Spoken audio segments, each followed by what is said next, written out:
Você sabia que talvez a mulher não tenha sido formada da costela de Adão? Você sabia que há uma grande discussão entre os hebraístas no tocante à tradução correta do vocábulo hebraico, traduzido na maioria das versões em português por costela? Você sabia que existem versões em português que não traduziram este vocábulo hebraico por costela? No decorrer deste vídeo, iremos analisar o emprego deste vocábulo hebraico, como também comentários de grandes eruditos, acadêmicos e estudiosos das Sagradas Escrituras. Eu me chamo Anderson Correia e você está no canal Hebraico Fácil e Descomplicado.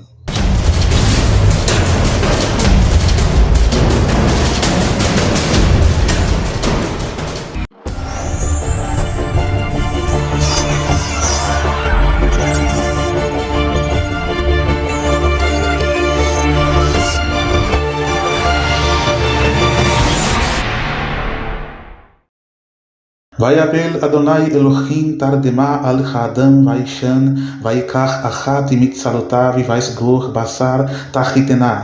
ויבן אדוני אלוהים את הצל אשר לקח מהאדם לאישה ויביאך אל האדם. Então o Senhor Deus lançou sobre o homem um sono profundo, e o homem adormeceu. Tirou-lhe uma costela, e a partir de dentro cresceu carne. Da costela que tinha tirado do homem, o Senhor Deus formou a mulher e a apresentou a Adão. Gênesis capítulo 2, versículos 21 e 22, Bíblia do Peregrino, página 18. Se você ainda não é inscrito, o que você está esperando é de graça, não paga nada. Se inscreva neste momento e ative o sininho para receber todas as notificações. O texto de Gênesis capítulo 2, versículos 21 e 22, nos diz que Deus tirou uma das costelas de Adão e modelou ou formou uma mulher para ele. O texto hebraico nos diz que Adonai Elohim fez cair uma letargia sobre o humano, ou seja, uma espécie de cansaço que envolvia a diminuição da energia, da capacidade mental e da motivação.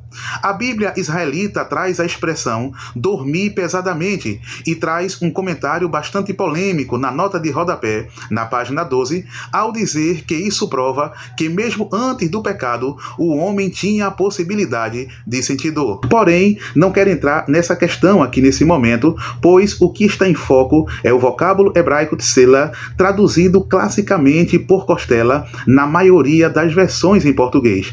Só para você perceber a complexidade envolvendo este vocábulo hebraico, irei te apresentar neste momento algumas versões em português que não traduziram o vocábulo hebraico tsela por costela. Acompanhe na tela.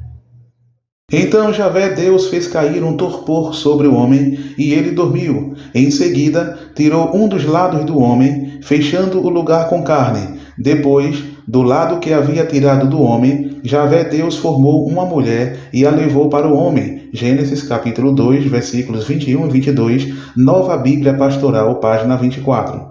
E Elohim fez cair sobre o homem um êxtase e o fez dormir. E tomou uma de seu costado e fechou a carne em seu lugar. E do costado que Adonai Elohim havia tomado do homem, formou uma mulher e a levou ao homem. Gênesis capítulo 2, versículos 21 e 22, Bíblia Textual, página 6. Como vocês acabaram de ver em nossa projeção, tanto a Nova Bíblia Pastoral quanto a Bíblia Textual não traduziram o vocábulo hebraico tsela por costela. Já a Bíblia Israelita traduziu este vocábulo por um lado em Gênesis 2 e 21.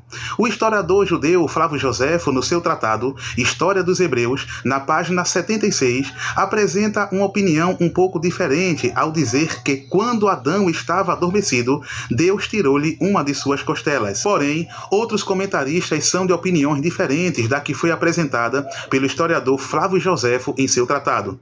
Em decorrência da complexidade e imprecisão do significado deste vocábulo hebraico tsela, muitas interpretações surgiram na tentativa de apresentar o verdadeiro significado semântico desta palavra. O livro Figuras da Bíblia, do rabino Adin Steinsand, na página 23, tece um comentário sobre o vocábulo hebraico tsela e seu emprego em Gênesis 2, versículos 21 e 22. Acompanhe na tela.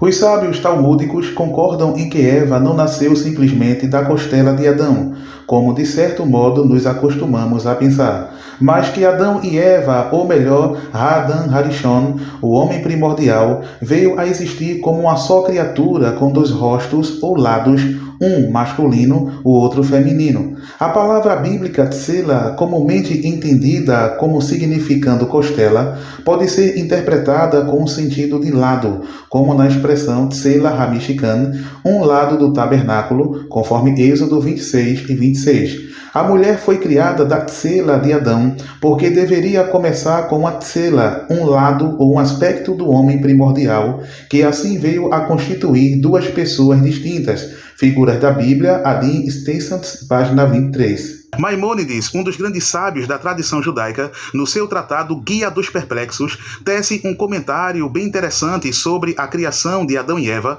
como também o emprego do vocábulo hebraico tsela, presente em Gênesis capítulo 2, versículos 21 e 22. Acompanhe na tela.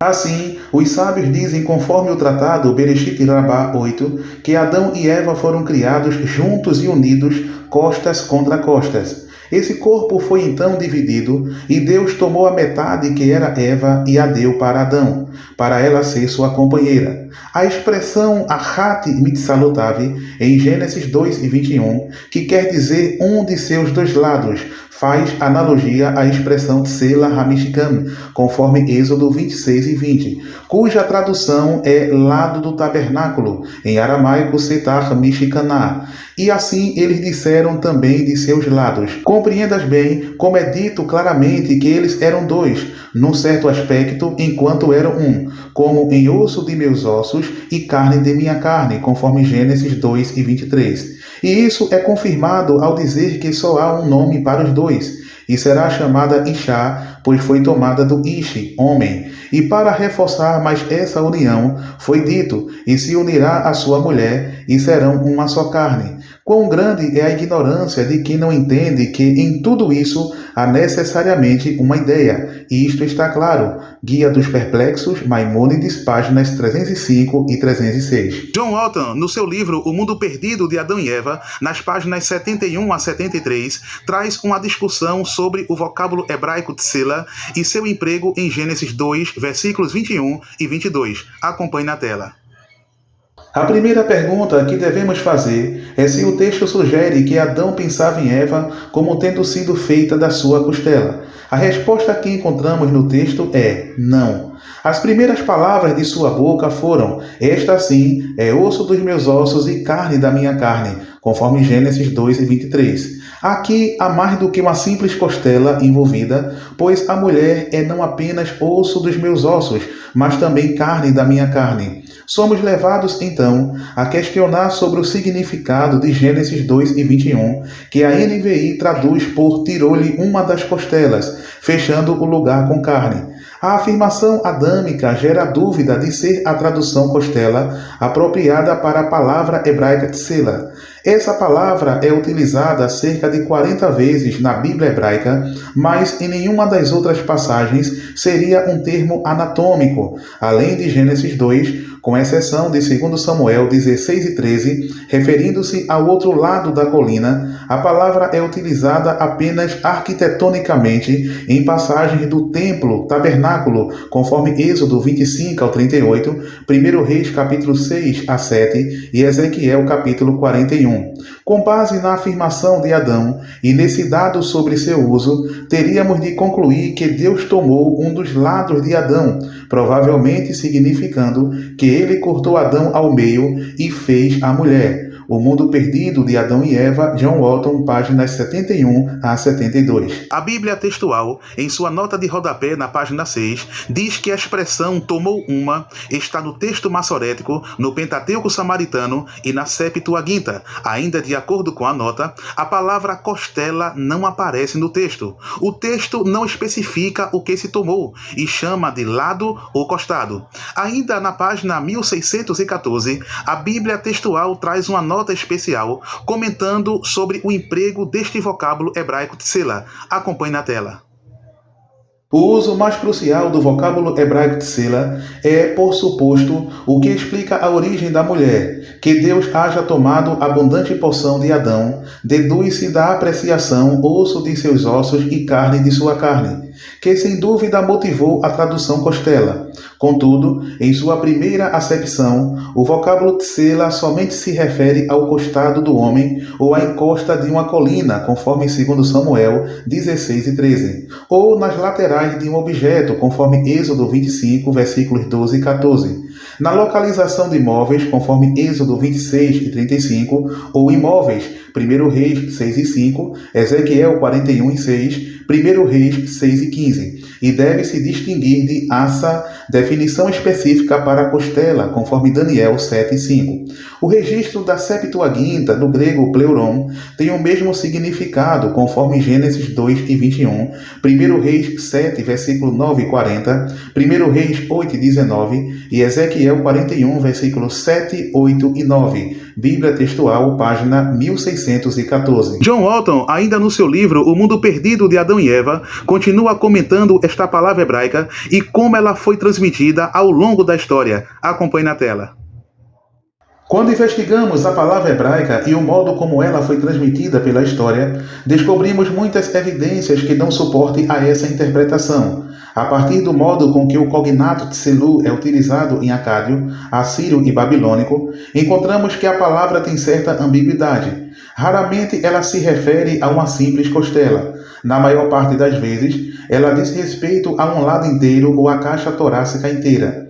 Quando voltamos nossa atenção para as traduções mais antigas, encontramos que a aramaica nos Targumim pode se referir tanto à costela quanto ao lado, e o mesmo é verdade sobre a palavra escolhida pelos tradutores da Septuaginta. O grego pleura pode ser tanto costela quanto lado. Na Vulgata Latina, Jerônimo utilizou costis, que também pode ser tanto costela quanto lado. Uma das discussões mais antigas encontradas na literatura rabínica está nos comentários do Midrash Rabbah do rabino Samuel ben Nahimani, que já argumentava pelo uso de lado em lugar de costela. Quando chegamos finalmente ao período das traduções inglesas, a interpretação costela criou raízes. Bíblia Wycliffe, Bíblia de Genebra, a Great Bible e a versão King James. Baseado na informação léxica acima, entretanto, podemos ver que essa é a interpretação de uma palavra que, em hebraico, aramaico, grego e latim, poderia significar tanto lado quanto costela. A própria afirmação de Adão e o uso mais dominante da palavra sugerem que lado seria a melhor escolha. Essa conclusão nos coloca um enigma. Cortar Adão ao meio é uma cirurgia bem radical. Certamente Deus pode fazer o que Ele quer, mas iriam os israelitas pensar em termos de uma cirurgia?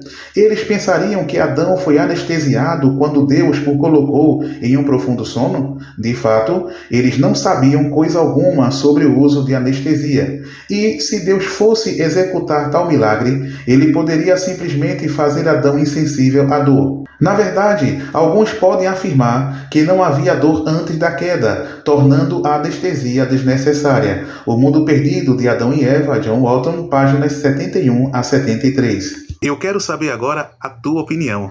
Baseado em todas essas discussões levantadas por eruditos, acadêmicos e estudiosos das Sagradas Escrituras, para você, qual seria a tradução mais correta do vocábulo hebraico tsela que aparece em Gênesis capítulo 2, versículos 21 e 22? Deixa o teu comentário aqui na parte de baixo do vídeo e se você gostou desse vídeo, deixa o teu like. Se você ainda não é inscrito, se inscreva nesse momento e ative o sininho para receber todas as notificações. O meu muito obrigado pela atenção de todos vocês e até a próxima matéria, se assim o Eterno permitir.